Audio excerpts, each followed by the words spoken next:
In the smartphone world, most of the time the public's gaze is pointed at your Samsungs and Apples and LGs, the brands that make the flashiest and most eye-catching devices out there. But they are far from the only players on the market, especially once you enter markets such as China, where the no-compromises approach doesn't work out nearly as well.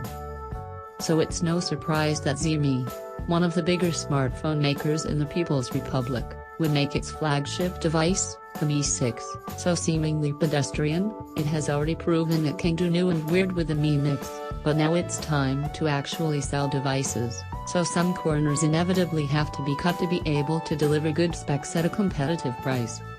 Xiaomi makes a big deal out of the trendy reflective glass that covers the entirety of the Mi 6's back, but in reality its shininess is nothing to write home about.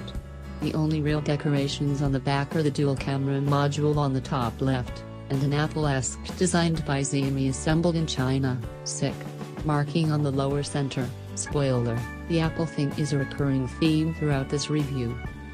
The front of the Mi 6 is as anonymous as can be. It could easily be mistaken for a Huawei P10, OnePlus 5, or almost any Oppo or Meizu device out there right now.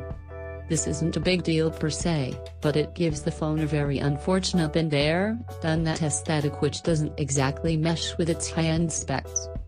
A metallic frame surrounding the Mi 6's edges plays host to an IR blaster mounted at the top and stereo speakers which can be found on the bottom.